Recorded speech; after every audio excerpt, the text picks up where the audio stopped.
В одном из своих видео я рассказывал о том, как я читаю 100 книг в год. И сегодня я хочу поделиться статьей Натана Барри о создании богатства в виде лестницы.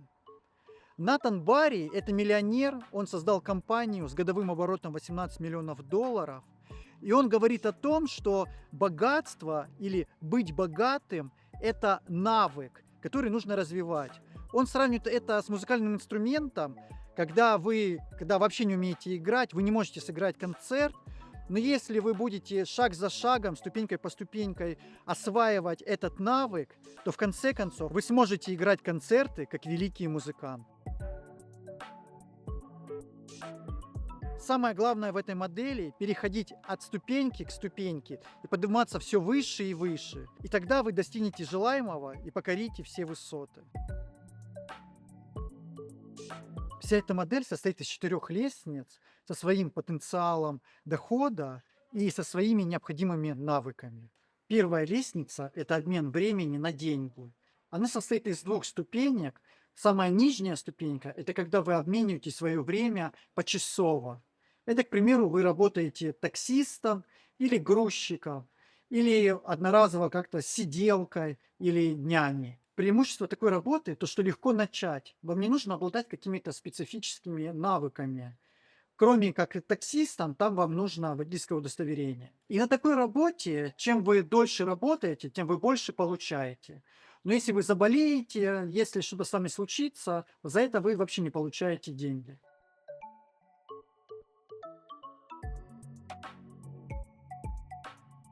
Вторая ступень этой лестницы, когда вы работаете на постоянной работе, на полную ставку, вы получаете фиксированную зарплату, вы можете делать карьеру, вы социально как-никак защищены, у вас есть отдых оплачиваемый и другие преимущества. Но недостаток в том, что карьеру делать очень долго, вы зависите от своего работодателя, и все ваши мозги, все ваши навыки, они, можно сказать, заточены под этого работодателя. Так как если вы перейдете со своими одинаковыми способностями на другую фирму, то там шеф, директор, он может смотреть чуть-чуть все по-другому, и от вас будет требоваться чуть-чуть другое. И вы, наверное, слышали или читали неоднократно, когда люди прорабатывали 20-25 лет на одном и том же месте, в одной и той же компании, и после этого их вышвыривали оттуда, а они еще не достигли возраста пенсии, и эти люди не могли никак найти себе рабочее место,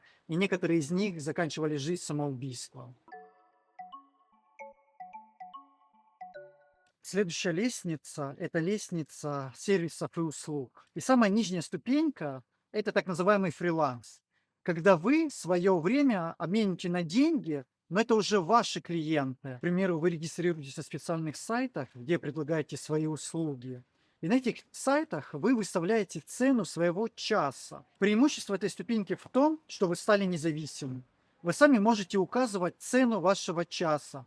Вы можете сами решать, когда вам работать и с кем работать. То есть на все заказы вы можете не соглашаться. Но недостаток этой ступеньки в том, что вы должны постоянно искать клиентов, и ваши заработки непостоянные. Так как вы становитесь независимыми и самостоятельными, то вы становитесь юридическим лицом. Вы приобретаете навыки ведения компании.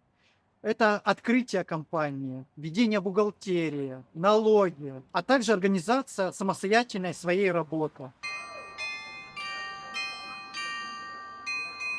Следующая ступень в этой лестнице услуг– это то, что вы теперь не обмениваете свое время на деньги, то есть вы не работаете на своих клиентов почасово, вы создаете фиксированные пакеты.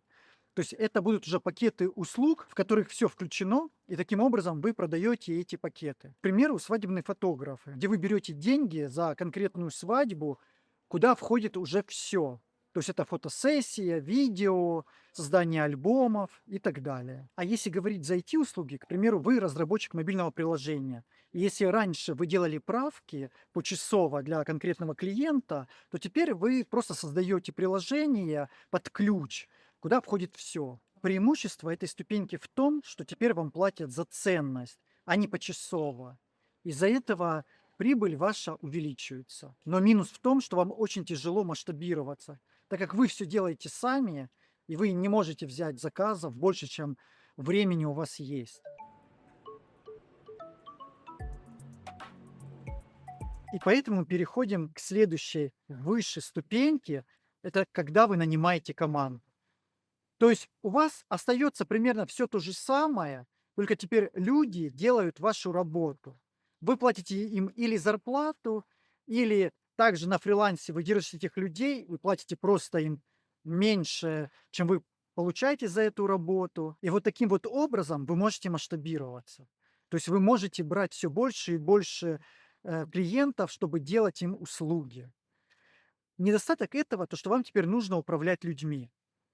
Кто-то заболел, кто-то уволился, кто-то не хочет работать, кто-то плохо работает.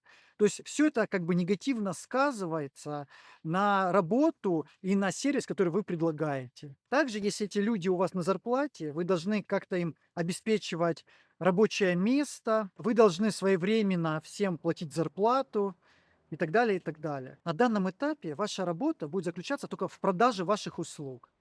Потому что ваши работники или ваши фрилансеры, они будут все делать за вас. Переходим к третьей лестнице из четырех. Итак, нижняя ее ступенька — это сервис как продукт. Это может быть, к примеру, установка металлопластиковых окон. То есть вы предлагаете фиксированную услугу по фиксированной цене. То есть у вас есть конкретные размеры этого окна и конкретная цена по его установке. И вот это вот в сумме все вы предлагаете сервис, услугу как продукт. Преимущество этой ступеньки в том, что вы минимизируете общение с клиентами.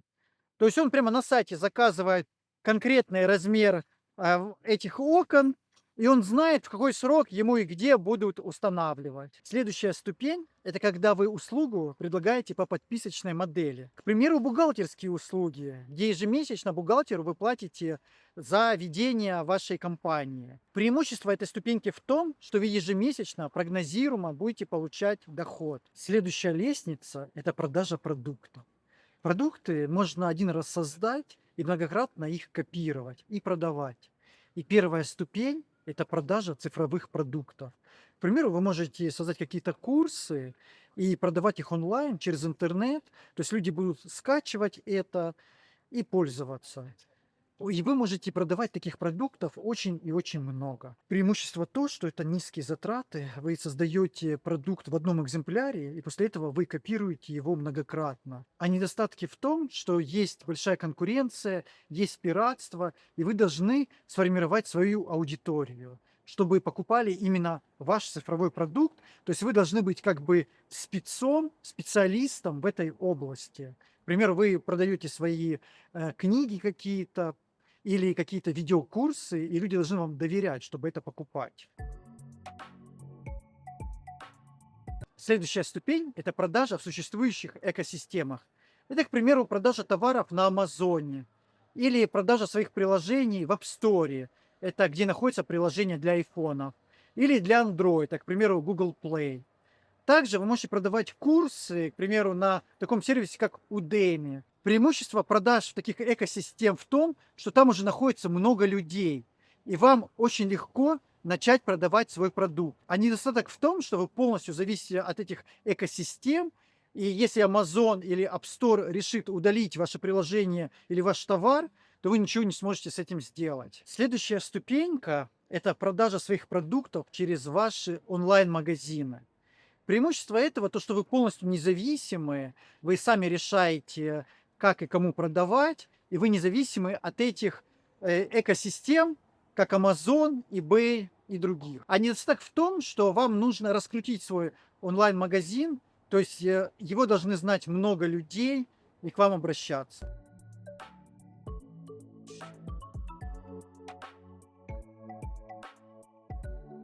И так осталось только две ступени, и они самые прибыльные. Первая из них — это создать свой SaaS. SaaS — это программное обеспечение как сервис. К примеру, это Netflix, или это YouTube музыка, или Spotify, или любые другие сервисы, где у вас есть подписка, и вы пользуетесь услугой. Те же все ChatGPT, Grok и другие вот эти вот ИИ — это все тоже SaaS. Преимущество в том, что вы можете очень легко масштабировать, то есть вы создаете вот эту вот всю услугу, вот эту всю инфраструктуру, И каждый пользователь, который имеет свой аккаунт, он вам платит ежемесячно. И вы можете это делать для миллион и, грубо говоря, для миллиард пользователей, как делают сервисы, к примеру, Spotify, это которые предлагают музыку, или Netflix, которые предлагают сериалы и фильмы. Ну, а недостаток этого то, что вам нужно сильно раскрутиться, вы должны быть хорошо известными, и самое главное, вы должны выстоять конкуренцию, вы должны быть лучшими на рынке. Но и осталась самая высокая ступень– это создать свою платформу или социальную сеть. Платформа- это, к примеру, или YouTube, на котором вы размещаете свои видео, или, к примеру, Amazon, где вы размещаете свои товары, или eBay, или App Store, то есть вы создаете iPhone, какой-нибудь телефон, и вы создаете там магазин, на котором многие пользователи могут предлагать свои приложения. И любые другие такие платформы. Преимущество то, что вы управляете всем. Вы на своей платформе разрешаете пользователям публиковать конкретные услуги. Вы решаете все. Но недостаток в том, что вы должны развить эту платформу, вы должны в нее очень много инвестировать денег. Она должна стать прибыльной, она должна стать известной и интересным людям. И только после этого люди начнут приходить на эту платформу, и вы сможете зарабатывать. Но если провести аналогии платформ со странами, то страны- это, можно сказать, тоже платформы, которые разрешают как бы на своей территории или в своей юрисдикции, делать, чтобы вы делали свои компании, свои фирмы. Но именно страна, можно сказать, платформа регулирует все ваши компании, все ваши фирмы. И они могут национализировать, забрать их, они могут вас обанкротить или сделать как-то что-то другое. Если подытожить, то все мы где-то находимся на этих ступеньках. Но самое сложное– это перейти со второй ступеньки, где мы работаем на работе, то есть мы меняем свое время на деньги, на быть независимым, быть самостоятельным. Вот этот вот переход, работать на кого-то и работать на себя со всякими оговорками, то есть вы работаете просто на клиента почасово или вы предлагаете фикс-продукты, то есть вы какие-то пакеты предлагаете и так далее, и так далее. То есть это вот прямо целый пласт, и пласт работать на кого-то. И вот когда люди работают на кого-то, психологически, и идет это со временем, делается так, что очень тяжело, просто поверьте мне, очень тяжело, если вы наемный работник, делать свое дело. Из-за психологии. То есть не из-за того, что вы не можете, а просто из-за психологии вы по-другому не умеете. Или вам страшно создавать что-то свое, даже если вы в этом очень хорошо разбираетесь. То дело уже просто вот то, что у вас в голове, а не в ваших навыках и ваших умениях. И если вы перейдете вот эту грань между второй ступенькой к третьей ступеньке, вы станете как бы независимым, и тогда у вас есть шанс стать богатым человеком. Если опять возвращаться к этим ступенькам, к этим лестницам, то из этих 4 лестниц, если вы переходите с одной лестницы на другую лестницу, то вы как бы начинаете все сначала, и ваш заработок, он падает. То есть если, к примеру, вы создали карьеру где-то в какой-то компании, и вы хотите стать самостоятельным, вы открываете свою фирму, и вы там получали условно, я не знаю, там 100 тысяч евро в год. И когда вы открываете свою компанию, и у вас нет ни клиента, вообще ничего, то вы, конечно же, в минусе или на нуле. То есть ваши заработки, они падают, и вы живете вот на этой вот финансовой подушке, которая у вас была с заработка или с зарплаты, когда вы были наемным человеком. Но постепенно вы повышаетесь, потом доходите до другой лестницы, и там опять у вас все как бы обнуляется. Но вот эти вот навыки, они остаются, и вот эти вот навыки вы развиваете, развиваете и развиваете. То есть вот такая вот, можно сказать, упрощенная модель к достижению богатства, но она на самом деле примерно показывает, где вы находитесь и чего вы можете добиться уже как бы на следующей ступени, как бы где ваше развитие, где ваше расширение.